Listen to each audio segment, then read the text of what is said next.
आजको वचनको शीर्षक हो रगत बोल्छ, अर्थात् येशूको रगत बोल्छ। येशूको रगत बोल्छ। हामी चाहिँ दुईटा पद हेरौँ। तपाईले मसँग उत्पत्तिको पुस्तक उत्पत्ति 4 अध्यायको 10 पदमा हेर्नुभयो भने हामी त्यहाँनिर रगत बोलेको कुरा पाउँछौँ। त्यहाँनिर एउटा घटना घट्यो। हाबिलको हत्या कैनले गर्यो, किनभने हाबिलले बेस्ट कुरा परमेश्वरलाई दिएको थियो अनि त्यसपछि त्यो बेस्ट कुराले गर्दा परमेश्वर खुसी हुनुभयो अनि त्यो चाहिँ कैनले चाहिँ त्यति राम्रो दिएन, त्यसले गर्दा परमेश्वर त्यति खुसी हुनु भएन। खुसी नभएको कारणले गर्दा उसले आफ्नो चाहिँ डाहाले गर्दाखेरि आफ्नो भाइको हत्या गर्यो अनि त्यो रगत चाहिँ मार्यो चाहिँ अनि रगत चाहिँ उसको बग्यो। उसले घाइते बनाएर रगत बगाउने गरी कुटेछ क्या, कुनै ठाउँबाट कुनै शरीरको अङ्गबाट रगत बग्यो। त्यो रगत चाहिँ कहाँ बग्यो त भन्दा जमिनमा बग्यो, अथवा त्यो माटोमा होस् या ढुङ्गामा होस्, बाटोमा त्यो रगत बग्यो। जब रगत बग्यो नि अनि परमेश्वर आउनुभयो कैनसँग डिल गर्नलाई। ओइ तेरो भाइ खोइ, के म मेरो भाइको गोठालौँ र भन्छ। अनि म गोठालौँ र मलाई के मतलब, मलाई थाहा छैन भन्दाखेरि सिधै परमेश्वर परमप्रभुले भन्नुभयो, तेरो 10 मा भन्छ कि तैँले यो के गरिस्? तेरो भाइको रगतले भूमिबाट दुहाई दिइरहेछ, भूमिबाट कराइरहेछ। भूमिबाट के भइरहेछ? कराइराखेको छ। अनि त्यो के भइरहेछ? अब त श्रापित भएर भूमिबाट चाहिँ खेदिएको छस्, जसले तेरो भाइको रगत तेरो हातबाट लिनलाई आफ्नो मुख उगार्यो।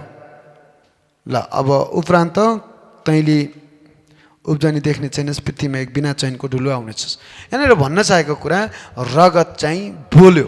रगतले परमेश्वर कहाँ गएर बोल्यो। सबैले भन्नुहोस् रगत बोल्छ। अनि यो निर्दोष रगत करायो। त्यसले गर्दाखेरि हामी विभिन्न शास्त्रमा रगत बलिदान भएको हामी देख्छौँ, किनभने रगत जिउँदो हुन्छ। रगत जिउँदो, त्यही भएर बाइबलले भन्छ रगत नखानु। रगत जिउँदो कुरा हो, रगत बोल्छ। त्यसले गर्दाखेरि हामी चाहिँ रगतको यहाँनिर हामीले दिमागमा राख्नुपर्छ कि येशूको रगत। यहाँनिर हिब्रूको पुस्तकमा हेर्नुभयो भने हिब्रू 12 अध्यायको 24 मा र नयाँ करारका मध्यस्थ येशूको सम्मुख तथा छर्किएको त्यस रगतको सामु आएका छौँ, जसले हाबिलको रगत भन्दा अझ उत्तम बोल्दछ। हाबिलको भन्दा अझ बढी येशूको रगत बोल्छ भन्छ क्या। हालेलुया। हाबिलको रगतमा बाइ द वे पाप हुन सक्थ्यो, तर येशूको रगतमा कति पनि पाप थिएन। येशूको त्यो निर्दोष थुमाको जस्तो रगत हो, थुमाको जस्तो रगत। त्यसले गर्दाखेरि रगत नबगाइकन पापको क्षमा हुँदैन। अनि रगतले चाहिँ हाम्रा पाप चाहिँ रगतले धुन्छ। हिब्रूकै पुस्तकमा 9 को 22 तिर हेर्यौँ भने रगत नबगाइकन पापको क्षमा हुँदैन भन्छ। रगत नबगाई पापको क्षमा हुँदैन। सबैले भन्नुहोस् रगत नबगाई पापको क्षमा हुँदैन। त्यसकारणले हैन हामी पाउँछौँ विभिन्न शास्त्रमा रगत बगाएको कुरा पाउँछौँ। त्यसले गर्दाखेरि येशू ख्रीष्टले हाम्रो लागि रगत बगाउनु भयो, जुन रगत चाहिँ हाबिलको भन्दा, हाबिलको त बोलेर परमेश्वर कहाँ गयो भने अनि येशूको रगत झन् कति बढी अझ बढी बोल्छ भन्छ। त्यसले गर्दाखेरि येशूको रगतले के बोल्छ त भन्दा येशूको रगतले हाम्रा पापहरू धोइएको कुरा बोल्छ। हामीमा अब दोष छैन भन्ने कुरा बोल्छ। येशूको रगतले हाम्रो पक्षमा बोल्छ। येशूको रगतले गवाही दिन्छ। नमर्नुपर्ने थुमा येशू ख्रीष्ट हाम्रो लागि मर्नुभयो, हाम्रो लागि गाडिनु भयो, बौरी उठ्नुभयो। येशूले हामीलाई विजय बनाउनु भएको छ भन्ने कुरा बोल्छ। अब शैतानको कुनै अधिकार छैन भन्ने कुरा बोल्छ। शैतान हारिसकेको कुरा बोल्छ। किनभने यहाँनिर प्रकाशको पुस्तकमा हामीले हेऱ्यौँ भने प्रकाश 12 अध्यायको 11 पदमा तिनीहरूले थुमाको रगत, तिनीहरूले भनेको हामी सबै जो जति छन्, थुमाको रगत र आफ्नो गवाहीको वचनको कारणले त्यसलाई जितेका छन्। गवाहीको वचन भनेको गवाही पनि हो अनि परमेश्वरको वचन पनि हो। अनि गवाहीको वचनको कारण र थुमाको रगतको कारणलाई अनि जितेका छन्। कसलाई? त्यसलाई। को हो त्यो? तिनीहरूले थुमाको रगत र गवाईको वचनको कारण त्यसलाई जितेका छन्। त्यो को? त्यो अजिङ्गर, त्यो सर्प जो जो जो जो जो स्वर्गबाट फालियो, त्यो चाहिँ जो मानिसहरूलाई भड्काउने, मानिसहरूलाई दुःख दिने, मान्छेहरूलाई चाहिँ बर्बाद बनाउने, मान्छेको जीवन बनाउने, त्यसलाई हामीले जितिसकेका छौँ। अब हामीले जे बाँध्यौँ बाँधिन्छ, जे खोल्यौँ खोलिन्छ। त्यस कारण तपाईँ र म अधिकार पाएका छौँ। अधिकार प्रयोग गर्नु भएन भने अधिकार व्यर्थ जान्छ। त्यही भएर यसुले भन्नुभयो, मेरो वचन तिमीले प्रचार गर, सुसमाचार तिमीले प्रचार गर, रोगीमा तिमीले हात राख, तिमीले निको पार, मरेका उठाऊ, भूत धपाऊ, त्यहाँनिर अचम्म काम गर, मैले गर्ने काम त्योभन्दा ठुला काम तिमीले गर। तिमीहरूले चाहिँ बाँध्यौ भने बाँधिनेछ, तिमीले खोल्यौ भने खोलिनेछ। मैले रगत दिएको छु, मैले नाउँ दिएको छु, मैले चाहिँ आफ्नो वचन दिएको छु, मैले आफ्ना प्रतिज्ञाहरू दिएको छु। अनि एउटै प्रतिज्ञा पनि व्यर्थ हुँदैन। आमेन। त्यस कारण त्यो आलो रगत लाउनुपर्छ। सबैले भन्नुहोस्, मेरो परिवारमा आलो रगत लाउँछु। मेरो परिवारमा येशू ख्रीष्टको आलो रगत उनीहरूमाथि लाउँदछु। मेरो जीवनमा येशू ख्रीष्टको आलो रगत लाउँदछु।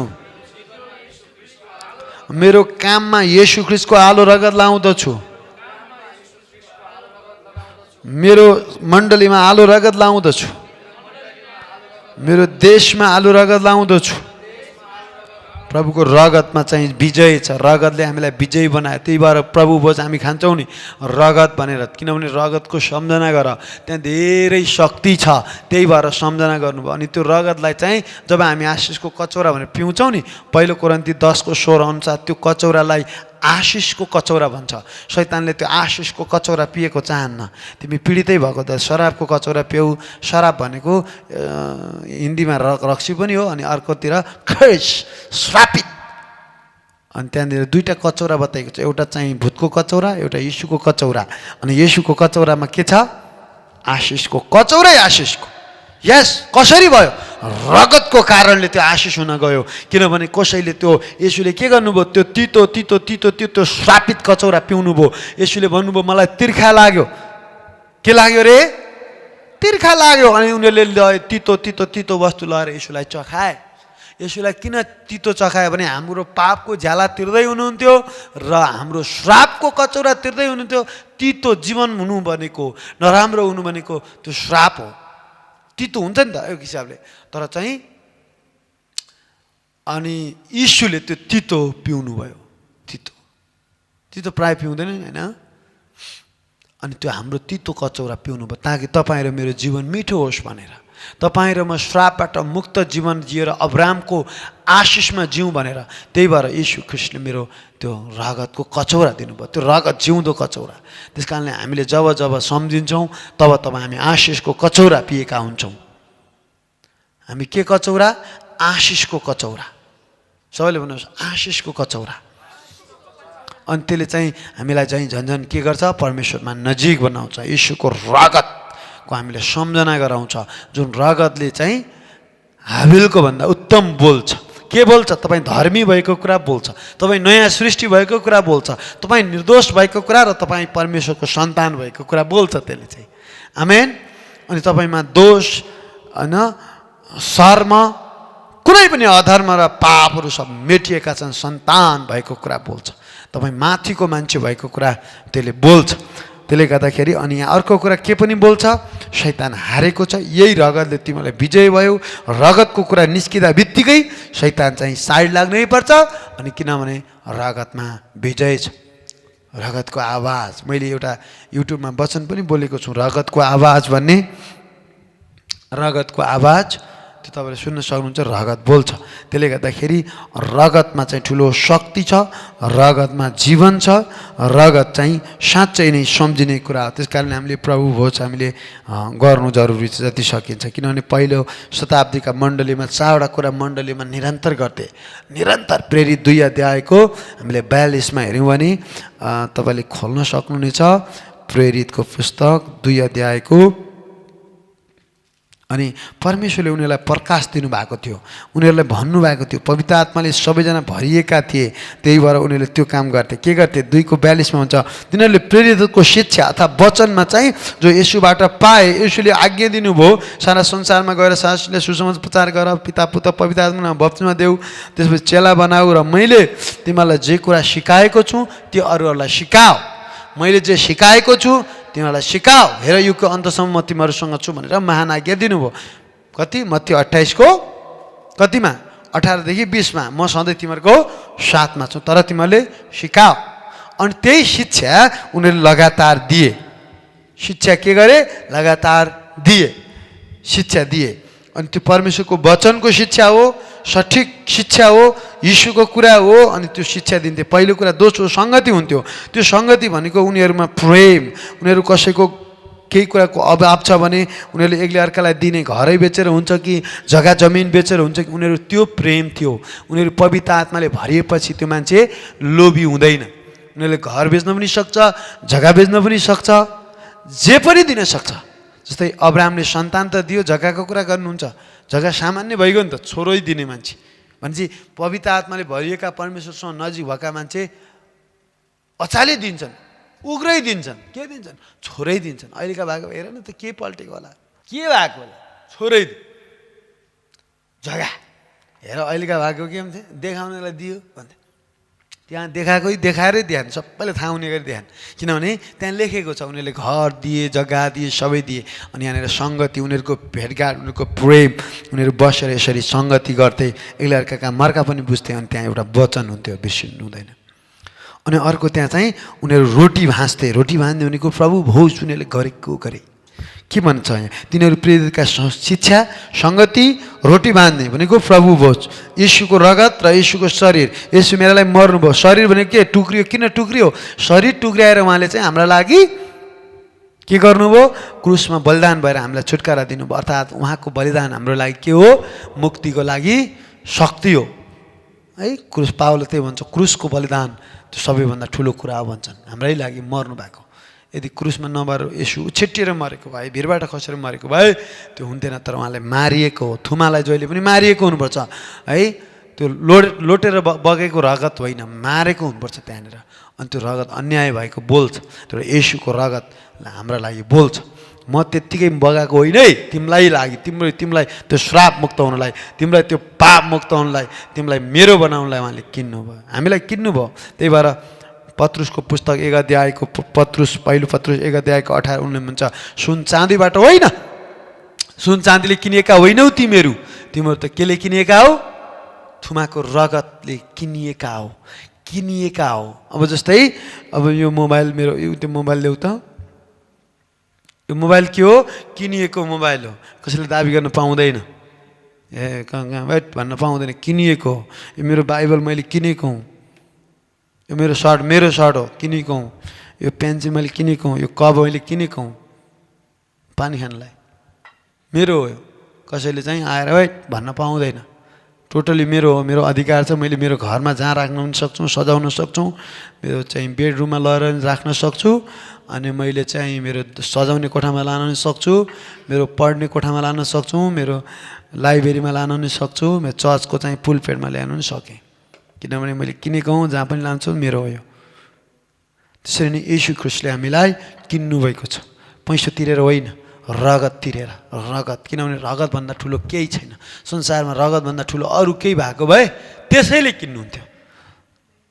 मृत्यु भन्दा ठुलो भएको केही छ त? छैन। सबै मान्छे चाहिँ डराउने भनेको मर्न हो, सबै डराउने मर्न। अनि त येशू हाम्रा लागि हाँसी खुसी मर्नुभयो।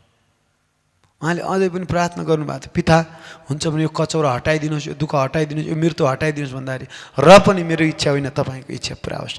त्यति बेला गर्दै गर्दाखेरि जब उहाँ पापमा बोक्नुभयो, क्रुसमा जानुहुन्थ्यो, त्यही बेलामा पिताले उहाँलाई छोडिदिनु भयो। पिताले छोडिदिनु भयो किनभने उहाँले पाप बोक्नु भएको थियो, पापी हुनुभयो। हाम्रा लागि पाप बोकेर क्रुसमा जाँदै गर्दा, मूल्य चुकाउँदै गर्दा उहाँ हाम्रो स्थान लिनुभयो। अनि ओभर पाप देखेर अनि पितालाई सहन नसक्नु। त्यहाँ दुईवटा कुरा छ। एउटा चाहिँ आफ्नो प्रिय पुत्र झुन्डेको देख्न सक्नु भएन, उहाँले छोडेर जानुभयो, सकै असह्य भयो है। अर्को चाहिँ उहाँ पाप पनि भोग्नु भएको थियो, अनि त्यसपछि उहाँलाई त्याग्नु भयो, छोड्नु भयो, किनभने ओभर भयो, पाप भयो। धेरै संसारको पाप, पृथ्वी सुरुवातदेखि अहिलेसम्मका पछिका हिजोका सबैका पाप, सधैँका पाप, तपाईँका हिजोका पाप, आजका पाप, भोलिका पाप एकैचोटि बोक्नुभयो। त्यो त ठुलो भार हुन्छ नि। अब तिमी कतिले पाप गर्ने हो, तिम्रो सन्तान कति जन्मिन्छ, अब कहिले यसो आउने थाहा छैन। अहिले 7 अरब छन्, 7 अरब त अहिले छन्, पहिला कति अरब मरे होलान्, कति अरब जन्मिँदैछन्, त्यत्रा अरबौँ खरबौँ कति हो ती आकाशका तारा जति बालुवा जति मान्छेहरूको पाप एकैचोटि बोक्दा कति धेरै पाप थियो होला। अनि त्यत्रो पाप बोकिराखेको बेलामा अनि पिताले असह्य भएर उहाँले छोड्नुभयो। अनि यसले के जनाउँछ भने ताकि हामीलाई माया गर्नलाई उहाँले प्रिय पुत्र बलिदान दिनुभयो, उहाँले छोड्नुभयो। हामीलाई चाहिँ उहाँले स्वीकार्नु, अब सहजै स्वीकार्नुहुन्छ। अब हामीले बोलाउँदा उहाँ सहजै आउनुहुन्छ। अब उहाँको बास, त्यही भएर इशुल होइन, उहाँको अर्थ के पनि भयो, इमानुएल। अब हामीसँग बस्न सक्नुहुन्छ। पहिला पुत्रसँग मात्रै बस्नुहुन्थ्यो, किनभने पुत्रसँग पाप थिएन, पुत्रसँग बस्नुहुन्थ्यो।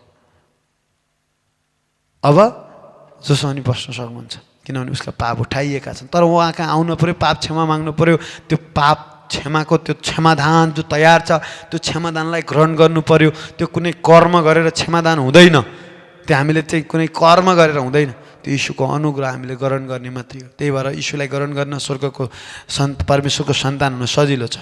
यीशुलाई तिमीले प्रभु भनी स्वीकार्नु पऱ्यो। हृदयमा विश्वास मुखले स्वीकार गर्यौ, उहाँ मेरो प्रभु मुक्तिदाता, उहाँ मेरा आउनुभयो, मर्नुभयो, गाडिनुभयो, मेरै प्रभु, अनि उहाँ भौरी उठ्नुभयो, उहाँ मलाई लिन आउँदै हुनुहुन्छ, मेरो मुक्तिदाता हुनुहुन्छ, मेरो गोठालो, मेरो पिता, मेरो प्रभु भने स्वीकार्यो भने भयो। केही गर्नु पर्दैन, तपाईँले नुहाउनु नि पर्दैन, 1 रुपियाँ दिनु परेन, तपाईँ कहीँ केही जानु नि परेन, उपवास बस्नु नि परेन, आफूलाई चितोर्न नि परेन, तपाईँलाई कुनै कष्ट गर्नु परेन। फ्रीमा, मुक्ति फ्रीमा छ।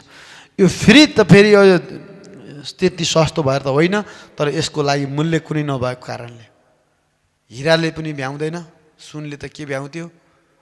हिरा, चाँदी, बिल्लौर, कुनै पनि पृथ्वीको कुराले नभ्याउने भएको कारणले गर्दा उहाँले चाहिँ आफ्नो रगतले किन्नुभयो अनि फ्रीमा मानिसहरूलाई उपलब्ध गराउनु भयो। तपाईँ र म के हौँ? किनिएका हौँ, उहाँका हौँ। आमेन। त्यस कारण रगत बोल्छ। अनि प्रेरितहरूको पहिला के गर्थे? शिक्षा, सङ्गति अनि रोटी भाँच्थे। अनि यदि हामी बाइबल अनुसार चल्ने हो भने हामीले नि यही कुरा फलो गर्नुपर्छ, हो कि होइन? हामीले कसैसँग नडराइकन, मान्छेले मलाई के भन्ला, मान्छेले मेरो बारेमा के सोच्ला, होइन। खुरुखुरु सङ्गति भयो कि उनीहरूले पहिलो शिक्षा, सङ्गति, रोटी भाँच्थे अनि प्रार्थनामा भक्तिसाथ लागिरहन्थे। प्रार्थना भनेको दुईतर्फी हो, माग्ने मात्रै होइन। मैले अस्ति भने प्रार्थना माग्ने मात्रै होइन, के यो देऊ उदेऊ उदेऊ उदेऊ मात्रै होइन, धन्यवाद प्रशंसा त्यहाँ पर्छ। धन्यवादको प्रार्थना, धन्यवादको प्रार्थना। Thank you Jesus, thank you Jesus, thank you Jesus, मेरो लागि जे गर्नुभयो, मेरा पाप धुनुभयो, थ्याङ्क यू।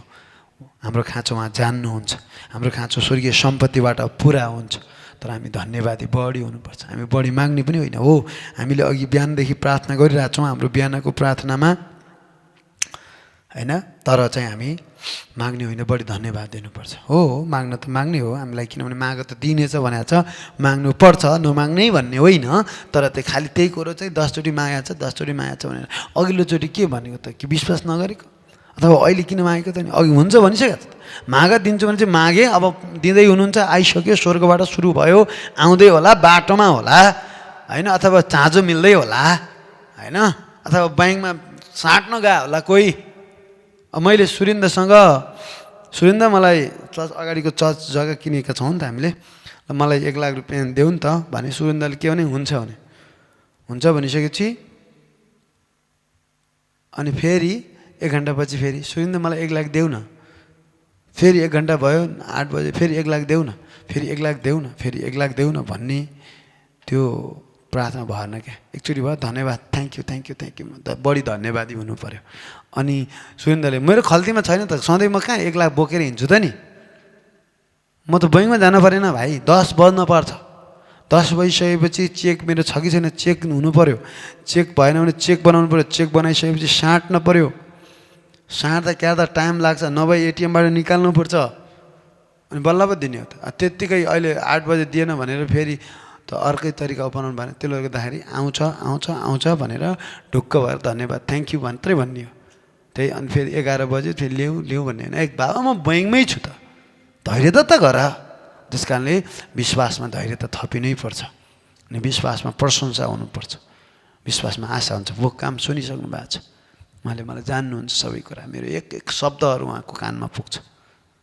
इजरायलीहरूले गनगन गरेको सबै उहाँले सुन्नुभएको, तिमीहरूका सबै गनगन मेरो कानमा पुगेको छ। तिमीहरूले जे बोल्यौ त्यही अनुसार म इन्साफ गर्नेछु। तिमीहरू जतिले हामी जाँदैनौँ मर्छौँ भन्छौ, तिमीहरू सबै यहीँ मर्नेछौ। त जो जान्छौँ दुध र मह बग्ने कब्जा गर्छौँ भन्छौ, तिमीहरू माथि पुग्छौ। अनि कालेब र यहोशूले भने हामी कब्जा गर्ने मान्छेहरू भने उनीहरू त्यही अनुसार उहाँले न्याय गर्नुभयो र उहाँले तिनीहरू दुईजना दुध र मह बग्ने देशमा पुगेरै छाडे। मोसाले बरु त भन्थ्यो नि बेला मलाई मारै हुन्छ भने मोसाले ठिकै छ त नि भनेर ऊ आफै मऱ्यो। बरु देख्यो मात्रै, कनान देश एउटा डाँडामा गएर देख्यो, ओहो धेरै राम्रो रहेछ, जान पाएन भनेर 3 चोटि बिन्ती गर्यो, मलाई लैजानु न भनेर। मैले भन्नु त भयो, तैँले धेरै गरिस्, धेरै मर्छु पनि भनिस्, पानी चाहिँ यस्तो आगे गर्ने ठाउँमा हानिस्, म निकाल्छु पनि भनिस्। अनि मेरी बाको पानीमा चाहिँ परमेश्वर बढी रिसाएको, सबैभन्दा बढी परमेश्वर रिसाएको त्यहाँ चट्टानको पानी निकाल्दाखेरि। तिमीहरूले गर्दा परमेश्वर मसँग रिसाउनु भएको छ भनेर चाहिँ उसले भन्थे क्या। त पद हेर्नुहोस् त, तिमीहरूले गर्दा परमेश्वर मसँग रिसायो भनेर मोसा हैरान, फेरि दुध बग्न जान पाइनँ भने। बरु यहोशू काले गयो भने मोसालाई छुट्टै डाहा लाग्यो। फेरि तपाईँले व्यवस्थाको पुस्तकमा 1 अध्यायमा जानु भयो भने त्यो कुरा पाउनुहुन्छ। 34बाट 37सम्म पढौँ ल। यहाँ 34मा सुन्छ, तिनीहरूका गनगन सुनेर परमप्रभु क्रोधित हुनुभयो भनेपछि त हामीले चाहिँ गनगन गरेको पनि सुन्नुहुन्छ भने झन् प्रार्थना गरेको किन सुन्नुहुन्न क्या? गनगन सुन्नु भएको रहेछ क्या, टक्कै कानमा पुगेछ प्रभुको। सबैले भन्नुहोस् गनगन त सुन्नुहुँदो रहेछ भने प्रार्थना नसुन्नु होला भने भन्छ। गनगन गनगन गरेको टक्कै उहाँको कानमा छ। बहुत गनगन करता है ना तू, पग देखा जाएगा, तू जैसा बोलता है ना मैं तेरे जीवन वैसे ही करूँगा, तू चिंता मत कर। मरना चाहता है तो मार दूंगा, बाँच्न चाहता है तो बचा दूंगा है। यहाँ चाहिँ भन्दा अनि क्रोधित हुनुभयो। गनगन सुनेर परमप्रभु क्रोधित, रिस उठ्यो। रिस त उठिहाल्छ नि, प्रभु हामीलाई आफ्नो स्वरूपमा बनाए, हामीलाई त रिस उठ्छ। त्यो फेरि पापी रिस होइन है, फेरि खालि गनगन मात्रै गर्ने, दुगन गर्ने जाति भनेर।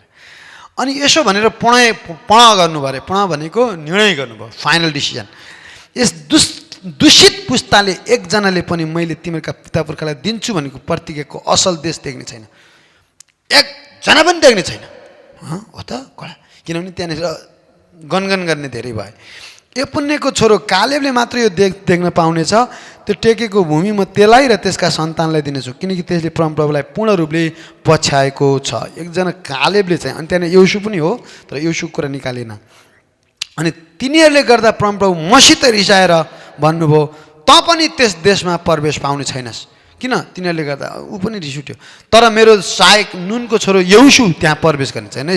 38मा अनि यसले त्यसलाई उत्साह दिनु, किनकि त्यसले त्यस देशमा इजरायलहरूको अधिकारमा पार्नेछ। तिमीहरूका बालबच्चा जसका तिमीहरूमा ती कैदमा पर्नेछन् भने तिमीहरूले भन्यौ, बरु ती असल र खराब नजान्ने तिमीहरूको सानो अबोध नानीहरूलाई त्यहाँ प्रवेश गर्नेछन्। सबैले भन्नुहोस् अबोध नानीहरू। धेरै जानेर त्यही बिग्रेका भन्दा केही नजानेका इमान्दार सोझा बालबच्चाहरू प्रवेश गर्नेछन्। हामी कतिपल्ट भन्छौँ नि, म जानेको म पवित्र होइन, तिम्रो बालबच्चाहरू केही जाने होइन, निर्दोष बालबच्चा बिचरा। बालबच्चा चाहिँ अबोध, साना साना अबोध नानीहरू, खराब नजान्ने, असल पनि नजान्ने, ती चाहिँ निर्दोष नानीहरू प्रवेश गर्नेछन्। तिमीहरू गनगनेहरू प्रवेश गर्नेछन्। म त्यो देश तिमीहरूलाई दिनेछु र तिमीहरूले अधिकार गर्नेछन्, तर तिमीहरू चाहिँ फर्केर लाल समुद्र दिशातिर उजाड स्थानतिरै जा। अब के कथा हो, कथा यता र उति। 43बाट पनि पढ्दै गरौँ है। यहाँ यसो ल्याएको छ, यो कुरो मैले तिमीहरूलाई भने, तर तिमीहरूले सुन्दै सुनेनौ। तिमीहरू परमप्रभुको आज्ञाको विरुद्ध गयौ, ढिड भएर पहाडी देशमा उग्ल्यौ, अनि पहाडमा बस्ने एमोरीहरूले तिमीलाई मुकाबिला गरे र मौरीको हुलले झैँ मानिसहरूमाथि खेदे झैँ तिमीहरूलाई खेदे र शेरदेखि होर्मासम्म उनीहरूले तिमीहरूलाई परास्त गरे, किनभने गनगने थिए, अनाज्ञाकारी थिए। अनि अनाज्ञाकारी गनगने अनात्मिकपनले गर्दा जहिले पनि जीवनमा हार र असफलता मात्रै ल्याउँछ। अनि तिमीहरू फर्केर आई परमप्रभुको सामुन्ने रोयौ, तर उहाँले तिमीहरूको रोदन सुन्नु भएन र ध्यान पनि दिनु भएन। यसकारण तिमीहरूले त्यस कादेशमा धेरै दिन बिताउनु पर्यो।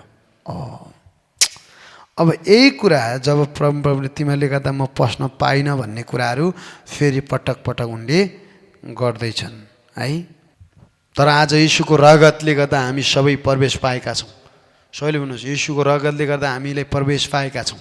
हिब्रू 10:19 के भन्छ? यसकारण भाइयो, यीशुको रगतद्वारा हामी महापवित्र स्थानमा प्रवेश गर्ने साहस हामीलाई हुन्छ। सबैले भन्नुहोस्, महापवित्र स्थान।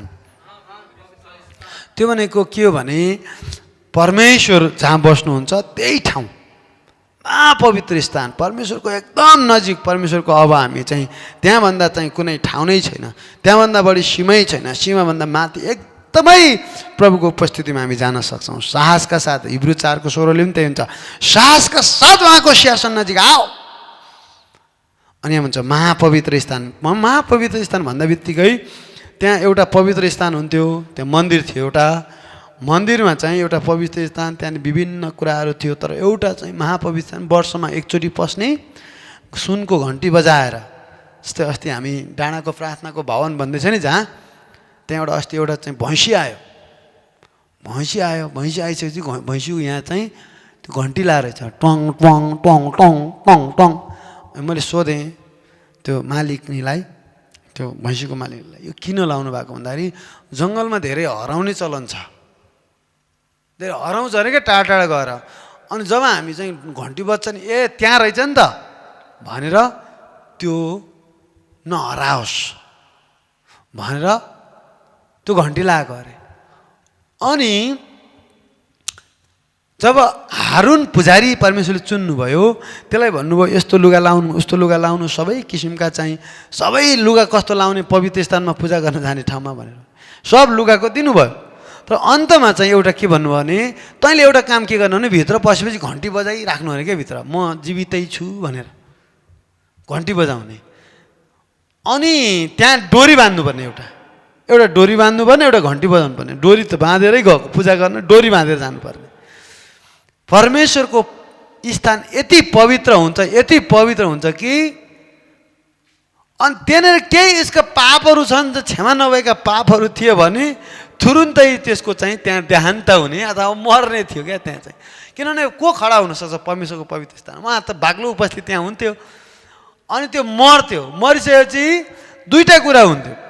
एउटा चाहिँ घन्टी बज्न छोड्ने भयो, घन्टी बज्न छोडेपछि कुरा बुझायो भयो कि यो मान्छे गयो, यो पापी रहेछ, पापी पुजारी रहेछ। अनि घन्टी बज्न छोडेपछि अनि यसो डोरी तान्दा केही प्रतिक्रिया आएन भने त्यहाँ बोल्न सक्थ्यो, गीत गाउन सक्थ्यो, त्यो जे पाए त्यो बोल्न पाइएन नि प्रभुको उपस्थितिमा। हावा गफ गर्न पाएन नि, गफ गर्न पाएन नि। एक बारको जुन यो लान त के छ र भन्न पाएन नि त्यहाँभित्र गएर, होइन? अन्त डोरी अनि यसो गरेर के छ मसाले हारुन चाहिँ केही भन्नै पाइएन।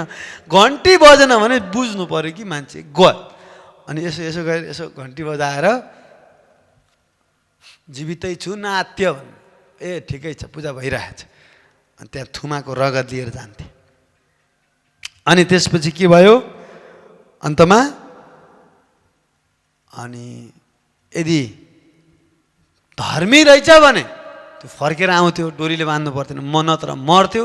मरिसकेपछि त्यो लासलाई अरूहरूले, त्यो मान्छेले डोरीले तानेर त्यसलाई ढाडमा बाँध्यो, तानेर त्यो है गाउँतिर पहिला चाहिँ तान्थे नि, गाई गोरु मऱ्यो भने चारजना लाएर कोही बोक्थे, कोही तान्थे। तान ठुल्ठुलो काठहरू गाउँमा चाहिँ चाहियो भने पुरै गाउँमा पुल लाउँथ्यो क्या काठको। अहिलेको जस्तो पक्की पुल त अहिले पो आयो, पहिले गाउँमा हामीले गाडी पनि देखेन।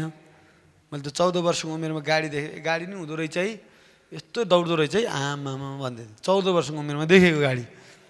अनि त्यो तान्थे क्या काठहरू गाउँमा, त्यसरी नै त्यो पुजारीलाई क्यार्ने, मऱ्यो भने तान्ने। त्यसले गर्दाखेरि अहिले यीशुको रगत यति शक्तिशाली भयो कि त्यो पुजारीले थुमा, निस्कोट थुमालाई खोट नभएको क्या यस्तो शिरदेखि चेकअप गर्नु, आँखा यस्तो छ भने हुँदैन, नो, कान पाकेको छ कि छैन हेर्न पर्ने, खुट्टामा के घाउ छ कि ज्यानमा घाउ छ, तलदेखि सर्लक्क हेरेर फाइन फिट छ, घाउ छैन, ठिक छ, बोल्छ, देख्छ, सुन्छ, हिँड्छ, उफ्रिन्छ, चल्छ, ठिक छ भने त्यो पाठो लगेर चाहिँ त्यसको काटेर त्यसको रगत लिएर जान्थ्यो। अहिले हामी त्यो रगत सगत केही पर्ने, यीशुको रगत त्योभन्दा कति गुणा निस्कोट। त्यो रगतले गर्दा हामीले त्यो एसेसमा उहाँकोमा जाने। अब हामी उहाँको उपस्थितिमा जान सक्छौँ, उहाँलाई पितासँग गहिराईमा बस्न सक्छौँ, प्रार्थनामा बस्न सक्छौँ, उहाँको नजिक जान सक्छौँ, आशिषको जीवन हामी के गर्न सक्छौँ, जिउन सक्छौँ। उहाँसँग जति नजिकिनुहोस् सक्नुहुन्छ, कुनै सीमा छैन है। समुद्रमा पस्यो भने हिरै निकाल्नुहोस्, कि पस्दै नपस्नुहोस्, पसेपछि हिरै निकाल्नुहोस्। प्रभुको उपस्थितिमा मागेपछि ठुलै कुरा माग्दा पनि फरक पर्दैन। उहाँले के सकिने नखाने? समुद्रमा पानी चाहिँ एक कप ल्याए पनि प्रभु एक कप ल्याएँ है, समुद्र एक कप ल्याए कि 1 क्विन्टल ल्याए कि अथवा एउटा ठुलै चाहिँ ट्याङ्की ल्याए कि मलाई के, तर लिने भए चाहिँ एउटा भाँडामा हालेर लैजाऊ है, त्यत्तिकै चाहिँ अन्जुलीमा लिने कि कपमा लिने कि गाग्रीमा लिने कि ट्रकका ट्रक लिने कि अब त्यो पुरै पाइपै ल्याउने कि कति ल्याउने समुद्रमा। अनि परमेश्वर अगाडि त्यो विश्वास लिएर उहाँसँग कुनै आशिष लिएर कुनै पनि चिउँ हुँदैन क्या। सायद उहाँले अलिक गाह्रो भएको त्यो पुत्र पठाउनु भएको थियो होला, त्यो पुत्रको मृत्यु देख्न गाह्रो भयो, अरू त त्यो थोकहरूलाई कुनै समस्या छैन क्या। थोकलाई माया गर्नु भएन, बरु दिनु पऱ्यो झम कि झम है। प्रेरितहरूले जस्तै घर दिने जग्गा दिने त्यस्तो ओमाई, त्यही भएर भन्छ स्वर्गमा धन थुपार भने, थुपारे पृथ्वीमा थुपारे भने के हुन्छ, किरा चोर यताउति आमामा हट, तर स्वर्गमा थप्दा त कस्तो स्वर्गमा परमेश्वर अगाडि धनी होस् क्या। त्यही भएर हुन्छ परमेश्वरको दृष्टिमा धनी बनाएर क्या। परमेश्वरको दृष्टिमा नै क्या तपाईँको धन स्वर्गमा कच्छ, त्यही भएर त तपाईँको चाहिँ धनी ठहरिनु भयो नि त। पृथ्वीमा के छ उहाँलाई के मतलब, पृथ्वीमा जोसँग हुन्छ पापीसँग कति छ, परमेश्वर प्रभावकारी हुने कुरो भएन। त्यो भएर परमेश्वरको दृष्टिमा धनी बनाएर क्या। त्यहीजना धनी मान्छे आयो नि, कस्तो मान्छे आयो, धनी मान्छे आयो। अनि धनी मान्छेले के गर्यो, एउटा पद पढाउँ न त, लुका 18:22 यसले छ, यो सुनेपछि येशूले तिनलाई भन्नुभयो, तिमीहरूलाई अझ एक कुराको अभाव छ, गएर तिमीसँग भएको जे जति छ सबै बेचेर गरिबहरूलाई बाँडिदेऊ, बाँडिसकेपछि तिमी भिखारी भएर हिँड्नु भन्नु भएन। तिमीहरूलाई स्वर्गमा धन हुनेछ, आऊ र मेरो पछि लाग। तर त्यो मान्छे के भयो, यो सुनेर अति उदास भएर गइहाल्यो, किनभने त्यो धनी थियो। उहाँले के भन्नुभयो, अब गरिब हुन्छ भने स्वर्गमा त धनी हुनेछस् भन्नुभयो क्या। आमेन। स्वर्गमा धनी हुनेछ, अनि स्वर्गमा धनी हुनु ठुलो कुरो हो क्या। यो पृथ्वीमा त भन्दैन, पृथ्वीमा नि हुनु राम्रो हो, तर पृथ्वीमा नहुनु भनेको होइन, हुनुपर्छ, तर चाहिँ धनले हामीलाई खाने होइन, हामीले त्यसलाई चलाउने हो। यहाँ एउटा 12 अध्यायमा बडा एउटा अचम्म कथा लेखेको छ क्या, मूर्ख धनी मान्छे। लुका 12 अध्यायमा सर पढौँ ल। यहाँ भिडबाट एकजनाले उहाँले भन्यो, गुरु मेरा दाजुलाई अलिकति भनिदिनु न, त्यो अंश बाँड्न गाडी दियोस्। तर त्यसलाई भन्नुभयो, मित्र कसले मलाई तिमीहरूका न्याय गर्ने अथवा तिमीहरूको सम्पत्ति बाँडिदिने तुल्यायो, म न्याय गर्ने सम्पत्ति बाँड्न आएको हुँ यहाँ दुनियाँको। यहाँ 15 उहाँले तिनीलाई भन्नुभयो, होसियार रहौ, सबै किसिमका लालचबाट जोगिने काम गर, किनकि मानिसको जिन्दगी उसको धन सम्पत्तिको प्रशस्ततामा रहँदैन, एक दिनमा मर्छ। उहाँले तिनीहरूलाई एउटा दृष्टान्त भन्नुभयो, कुनै एकजना मानिस धनी मान्छे जमिनमा प्रशस्त उब्जनी भयो, त्यसले मनमनै गुन्न लाग्यो कि मैले अन्न राख्ने ठाउँ मसित छैन, अब म के गरौँ। त्यसले भन्यो, यसो गर्नेछु, बाँकी ढुकुटी आफ्ना ढुकुटीहरू झन् भत्काएर ठुल्ठुला बनाउनेछु, मेरा सबै अनाजहरू मालतल त्यहीँ राख्नेछु। पृथ्वीमा मात्रै थपार्ने कुरा भयो, गरिबकोलाई सम्झेन, दशंश दिने कुरा सम्झेन, परमेश्वरलाई दिने कुरा सम्झेन, खाली यही राख्नेछु। अनि म आफ्नो प्राणलाई भन्नेछु, ए प्राण, धेरै वर्षसम्म हुने प्रशस्त सम्पत्ति तेरो निम्ति थुप्रिएको छ, सुख चैनमा बस, खा पी मोज गर। तर परमेश्वरले भन्नुभयो, ए मूर्ख, किनभने पृथ्वी मात्रै धन थुपार्नेलाई चाहिँ मूर्खै भन्छ। पाप गरे उसले खा पी मोज गर भने, अब के गर्नु, खा पे चिन्ता नगर, खा, ठुलो भण्डार बना। अनि उहाँले के भन्नुभयो, खा पिया त छ नि, उसले व्यभिचार गरे होइन, हत्या गर्छु पनि भने होइन, उसले चाहिँ नराम्रो काम त खासै गरेन, आफ्नो प्रशस्त उब्जनी भयो त, प्रशस्त भयो भने त ठुलो भाँडा बनाउनु त उसको कुनै त गल्ती होइन नि त, होइन। यहाँ प्रशस्तै भयो उब्जनी भने ठुलो भुखारी बनाउँछु, ठुलो कुरा बनाउँछु, भण्डार ठुलो बनाउँछु, उसको गल्ती हो र होइन? त उसको गल्ती के भयो, परमेश्वरलाई सम्झेन, गरिब दुखीलाई सम्झेन, उसको त्यो गल्ती भयो। अनि स्वर्गमा धन थुपार्ने कुरा उसले सम्झेन क्या, उसले चाहिँ पृथ्वी मात्रै ध्यान दियो। त्यस कारणले उहाँले भन्नुभयो पृथ्वीको कुरा मात्रैमा ध्यान दिनेहरूलाई उहाँले के भन्नुहुँदो रहेछ, मूर्खै मात्रै भन्नुहुँदो रहेछ। कुरा बुझ्यो नि, त्यो रहेछ क्या, धनी हुनु समस्या हो रहेछ त होइन रहेछ, तर उसले सम्झेन क्या। किनभने यस्तो त धर्मी त अब्राम पनि त धनी थियो नि, त अब्रामलाई त उहाँले केही भन्नु मूर्ख भन्नुभयो नि, मेरा मित्र भन्नुभयो, हेलो माई मित्र, I am proud of you. Ayub त्यस्तै धनी, योसेफ त्यस्तै धनी, बाइबलमा इसाक याकुब पनि त्यस्तै धनी, अरूहरूलाई मेरा भन्नुभयो, आफ्नो मान्छे भन्नुभयो। योसेफले त झन् कति कति धनी, अन्न कति जम्मा भण्डार ठुलो बनाएको थियो, तर किनभने उसको हृदयमा परमेश्वर हुनुहुन्थ्यो, उसले चाहिँ साँच्चै परमेश्वरलाई माया गर्थ्यो। तर उसले परमेश्वरको कुरा गरेन है, सुख चैन र मौज मजातिर माथि लाग्यो। तर उहाँले भन्नुभयो अनि ए मूर्ख, आज राति नै त तेरो प्राण तँबाट लिनेछ, त मर्नेछस्, तेरो तैँले जसको निम्ति थुपारेको छस् कसको हुने। 21 हेर्नुहोस् है, बडा मिठो छ। आफ्नो निम्ति धन सम्पत्ति थुपार्ने तर परमेश्वरको दृष्टिमा धनी नहुने मान्छेको अवस्था यस्तै हुन्छ। आफ्नो निम्ति चाहिँ के गर्ने, थुपार्ने, तर परमेश्वरको दृष्टिमा। अनि परमेश्वरको दृष्टि कहाँ रहन्छ, स्वर्गकै कुरामा। अनि स्वर्गमा कति छ त, सुरिन्दको धन काजीको स्वर्गमा कति थुप्रिएको त्यो महत्त्व। अनि त्यसले चाहिँ परमेश्वरले निर्धारण गर्नुहोस् यो मान्छे धनी मान्छे हो भनेर। अनि माथि धनी मान्छे त तल के धनी नहुनु भने, तल त त्यसै भइहाल्छ। यस, परमेश्वरको दृष्टिमा तपाईँ बहुमूल्य धनी मान्छे हुनुहुन्छ। तपाईँको पृथ्वीका धनी मान्छे के गर्छन्, बडीगार्ड राखेका हुन्छन्, ओहो धन भएको ठाउँमा के राख्छन्, एउटा चाहिँ पुरा के, एउटा चाहिँ सिक्युरिटी गार्ड राखेका हुन्छन्। धनी मान्छे धन छ, हिरा छ, त्यहाँ भने सुन छ, त्यहाँनिर केही छ, बहुमूल्य थोक कुनै घरमा छ भने त्यहाँ बडीगार्ड अथवा त्यो घरमा चाहिँ चौकीदार अथवा पाले हुन्छ। यत्रो कोही आयो भने काट्ने अधिकार भएको, चोर्न आयो भने है फेरि भन्छ हामी परमेश्वरको दृष्टिमा भन्नु कति धेरै स्वर्गदूत तपाईँलाई खटेला, किनभने बहुमूल्य धनी मान्छे हो नि त। अनि हामी नै परमेश्वरको धन हौ न त। अनि त्यस कारणले यहाँनिर भनेअनुसार परमेश्वरको दृष्टिमा when he sees you, what he sees, you are really a rich man or poor man। त्यो खल्ती हेरेर होइन, त्यो हृदय हेरेर तपाईँको स्वर्गको पनि धन। त्यही भएर भन्छ नि पृथ्वीमा नथुपाएर माथि थुपाएर हुन्छ नि, पृथ्वीमा नचलाऊ, तिमीसँग हुँदै नहोस् भनेको होइन, होस्। फेरि कति अरे यो तिमोथीमा भन्छ प्रशस्त मात्रा उपभोग गर्न दिनुहुन्छ अरे क्या। माथि माथि थुपाएर यहाँ चाहिँ गरिब भएर होइन, यहाँ पनि प्रशस्त उपभोग गर, प्रशस्तको जीवन दिनै आएँ भन्नुभएको छ। पहिले तिमोथी 6 को कति अरे 17 हुन्छ, प्रशस्त उपभोग गर तर घमण्डी नहो, धनी भने घमण्डी हुने सम्भावना बढी हुन्छ। No more proud but what, बरु के हो, परमेश्वरमा भरोसा राख्ने हो संसारको कुरामा। आमेन।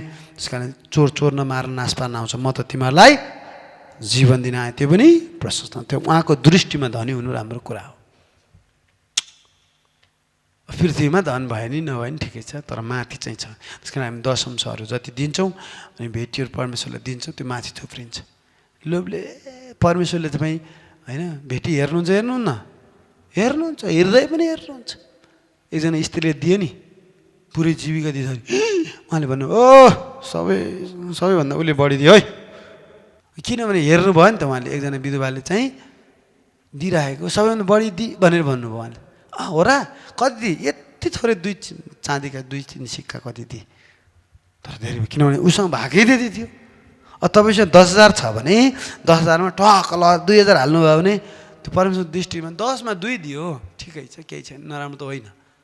तर कसैले चाहिँ 10 मा 10 दियो भने बढिदिनु, जे छ पुनः दियो क्या, त्यसले चाहिँ है भन्न चाहेको यहाँनिर त्यो कुरा परमेश्वरको दृष्टिमा धनी हुनुपर्छ। अनि आजको वचन फर्किँदाखेरि हामी रगत बोल्छ, हामी धर्मी हौँ। म्यान तपाईँको रगत र गवाईको वचनले हामी धर्मी भएका छौँ। अनि हामी रगतलाई राखौँ। कहाँ लाउने रगत? हाम्रो घर, हाम्रो जीवनमा, हाम्रो यात्रामा, हाम्रो सबै कुरामा, परिवारका सदस्यमा, सन्तानमा, हाम्रो पढाइ लेखाइमा यीशुको रगत लाउँछु। हाम्रो देशमा यीशुको रगत, हाम्रो घरमा यीशुको रगत, यीशुको रगत, यीशुको रगत, यीशुको रगत लाइराखौँ। आमेन। Wow, that's so great. त्यस कारणले प्रभुको रगतले हामीलाई विजय दिन्छ, विजयमा डोर्याउँछ है। त्यस कारणले रगतको कुराहरू धेरै छ। रगत नबगाई पापको क्षमा हुँदैन, रगतले पाप क्षमा दिन्छ। जब हामी रगत खान्छौँ हामी चाहिँ यीशुको मृत्यु सम्झिन्छौँ। यीशुको मृत्यु हाम्रो लागि मर्नुभएको हो। रगत जिउँदो छ, रगत बोल्छ, रगतमा शक्ति छ, रगतमा जीवन छ। रगतले चाहिँ पापहरू धुन्छ, यीशुको रगतले। यीशु नै बाटो, सत्य र जीवन हुनुहुन्छ। त्यस कारणले रगतको कुराहरू हामी त्यसरी अगाडि बढाउँ। हुन्छ, प्रभु तपाईँलाई धेरै आशिष दिउन्। आजको हाम्रोमा चाहिँ हामी प्रार्थनामा लागौँ है। ल।